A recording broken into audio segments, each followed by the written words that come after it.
नमस्कार, मैं हूं संगीता राय। पूर्वांचल एक्सप्रेस न्यूज के इस वेब पोर्टल में आपका स्वागत है। आइए देखते हैं हमारे संवाददाता राम सकल यादव की यह विशेष रिपोर्ट।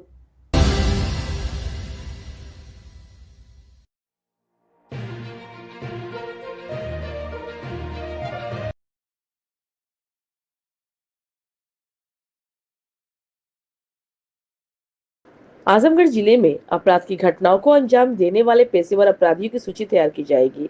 उन पर पुलिस कड़ी निगरानी करेगी। यदि वह अपराध करेंगे तो उनसे बेहद सख्ती से निपटा जाएगा। मनगढ़ तत्वों पर भी पुलिस निगरानी करेगी। हत्या, लूट, छिनैती व महिला संबंधित अपराध पर अंकुश लगाने के लिए कड़े कदम उठाए जाएंगे। उक्त बातें शनिवार को नवागढ़ एसपी डॉक्टर अनिल कुमार ने पदभार ग्रहण करने के बाद मीडिया से मुखातिब होने के बाद कही। एसपी डॉक्टर अनिल कुमार ने कहा कि शासन की मंशा के अनुरूप कार्य करना मेरी पहली प्राथमिकता होगी। इसके साथ ही असामाजिक तत्वों और संगठित अपराधियों पर भी सख्त निगरानी रहेगी। उन्होंने कहा कि आजमगढ़ पुलिस के पास पहले से ही अनुभवी और कुशल अधिकारी मौजूद हैं और उनकी क्षमता का पूरा उपयोग कर अपराध नियंत्रण और जनता की सुरक्षा सुनिश्चित की जाएगी। उन्होंने आगे कहा कि जन सुनवाई में आए मामले का निस्तारण हर हाल में कराया जाएगा। जमीन संबंधी शिकायतों का निस्तारण राजस्व विभाग से मिलकर कराया जाएगा। उन्होंने कहा कि कानून व्यवस्था बनाए रखना, अपराध पर अंकुश लगाना और जनता के साथ सेवा भाव से पेश आना उनकी कार्यशैली का हिस्सा रहेगी। एसपी ने सभी पुलिस अधिकारियों और जवानों को निर्देश दिया कि वे लोगों से संवेदनशीलता और ईमानदारी के साथ जुड़े। उन्होंने नवरात्र में सुरक्षा व्यवस्था को लेकर बताया कि वो पूजा समितियों से मिलकर बात करेंगे। आग लगने और करंट जैसे हादसों को रोकने के लिए पूजा समितियों से बात की जाएगी। महिलाओं की सुरक्षा के लिए एंटी रोमियो टीम को सक्रिय किया जाएगा। महिला व पुलिसकर्मी बिना वर्दी सादे ड्रेस के लोगों के बीच तैनात किए जाएंगे। साइबर अपराध पर भी अंकुश लगाया जाएगा। इसके साथ ही इंटेलिजेंस की टीम भी सक्रिय रहेगी। अपराध पर अंकुश लगाने के लिए पूरा प्रयास किया जाएगा। मैंने कल जनपद आजमगढ़ में एसएसपी के तौर पे कार्यभार ग्रहण किया है। मेरी प्राथमिकताएं जनपद आजमगढ़ में अपराध नियंत्रण, कानून व्यवस्था की स्थिति बेहतर हो, महिला अपराधों में संवेदनशील तरीके से, त्वरित तरीके से कार्रवाई हो, गो तस्करी, मादक पदार्थों की तस्करी, अवैध असलों की तस्करी और शराब तस्करी, इनके ऊपर अच्छे से कार्रवाई हो। जो मनगढ़ तत्व जो शरीफ आदमी की इज्जत, संपत्ति और जीवन के लिए संकट पैदा करते हैं, उनके ऊपर त्वरित और सख्त कार्रवाई हो। इसके अलावा साइबर सिक्योरिटी पे काम करके लोगों को और सुरक्षित बनाना रहेगा। आपके बारे में सर जानना चाहेंगे, सर कहाँ के रहने वाले हैं, सर किस वजह से? मैं मूल रूप से राजस्थान का रहने वाला हूं और 2016 बैच का आईपीएस अधिकारी हूं और मैं इससे पहले जनपद प्रतापगढ़, उससे पहले जनपद चंदौली और उससे पहले जनपद भदोई में एसपी के तौर पर कार्य किया है और उससे पहले कानपुर में एसपी पश्चिम के तौर पे मैं काम कर चुका हूं। उससे पहले एसपी वाराणसी के तौर पे मैं कार्यरत रहा हूँ। सर आगामी त्योहारों के लिए सर क्या रणनीति बनाई जाएगी जो सकुशल त्योहार संपन्न हो सके?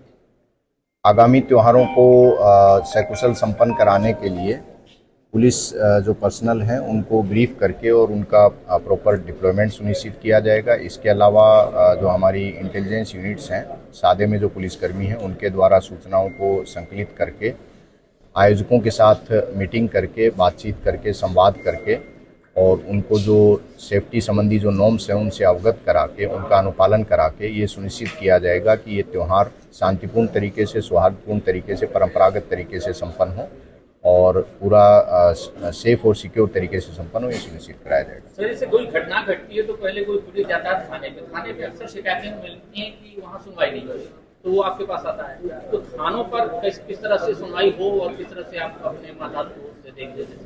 इसके लिए थानों पे हमारा जो महिला हेल्प डेस्क और साइबर हेल्प डेस्क और आगंतुक जो कक्ष है, जो हेल्प डेस्क है, इन तीनों को ठीक से सक्रिय बनाया जाएगा ताकि यदि कोई भी फरियादी थाने पे जाता है तो उसकी बात को संवेदनशील तरीके से सुना जाए, उसका डॉक्यूमेंटेशन किया जाए, उसका रिकॉर्ड रखा जाए और उसके बाद उसका समस्या का निदान होने के बाद उसका फीडबैक भी लिया जाए।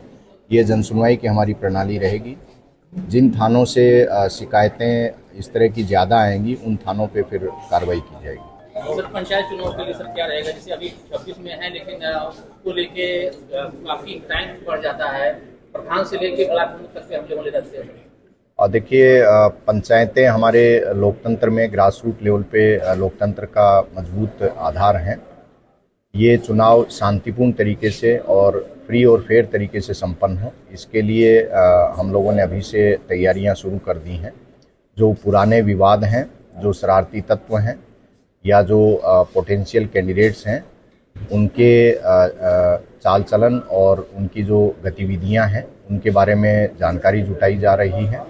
आपराधिक प्रवृत्ति के जो लोग जो गलत कार्यों में लिप्त होंगे उनके ऊपर सख्त कार्रवाई सुनिश्चित की जाएगी, ताकि लोग इसमें भयमुक्त होकर और अच्छे से इस चुनाव में पार्टिसिपेट कर सकें। गौकशी एक बड़ा मुद्दा है जिले में, तो उसके लिए सर किस तरह से?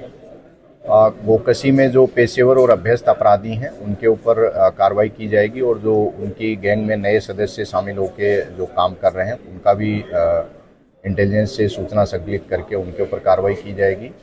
जो पेशेवर अपराधी हैं उनको चिन्हित करके उनके ऊपर गुंडा, गैंगस्टर और अवैध संपत्ति जो अपराध से अर्जित है उसको जब्तीकरण की कार्रवाई की जाएगी। सर, यहाँ अपराधियों को सिर्फ वीआईपी ट्रीटमेंट दिया जाता है सर, पर्सनल गाड़ी से उनको जेल भेजा जाता है सर, इसको लेकर किस तरह से आप दिखा दें? देखिए, जो नियम कानून का पालन करने वाला व्यक्ति है उसकी गरिमा और इज्जत की रक्षा करना और उसका सम्मान करना हमारा फर्ज है। अपराधी चाहे कोई भी हो, अपराधी के साथ अपराधी की तरह व्यवहार किया जाए। जिस तो प्राइवेट गाड़ी से ले जाने का क्या ऐसा नॉर्म्स है क्या? इस तरह की बात मेरे संज्ञान में अभी नहीं आई है। वो ऑपरेशनल नीड कोई हो सकती है, ऑपरेशनल नीड कहीं भी आ सकती है, लेकिन प्रकरण क्या है ये मेरे संज्ञान में अभी नहीं आया है। बात किसी गाड़ी से ले जाने की नहीं है, बात यह है कि अपराधी ने जो अपराध किया है उसमें जो उसको वाजिब सज़ा मिलनी चाहिए, जिस नाम तक उसके करके उसको पहुंचाते हैं वहाँ तक उसको पहुंचाया जाना चाहिए। सर, यहाँ ट्रैफिक की बड़ी समस्या रहती है सर, कई बार सवाल उठाया गया रजिस्ट्रेशन कानून नहीं होता है। ट्रैफिक की जो समस्या है उसमें जो कारण है उनका एक बार हम लोग गहनता से उनको समझेंगे।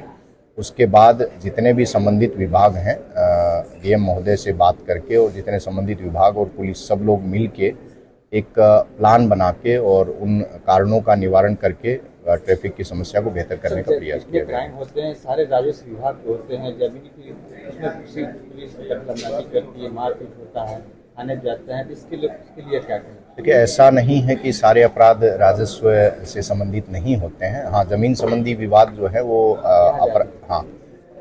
कई विवाद जो है वो अपराध और कानून व्यवस्था की स्थिति ज़रूर संकट पैदा करते हैं। उसके लिए ज़रूरी है कि पुलिस और राजस्व विभाग की टीम या अन्य कोई विभाग है उसकी टीम को एक टीम के तौर पे काम करना चाहिए और समस्या का समाधान करना चाहिए। सभी विभाग शासन का अंग है और एक यूनिट की तरह हैं। अगर सब लोग मिलके आदमी की समस्या का न्यायोचित निस्तारण का प्रयास करेंगे तो इन समस्याओं में ज़रूर कमी आएगी। ये कम ठीक सर, थैंक यू सर।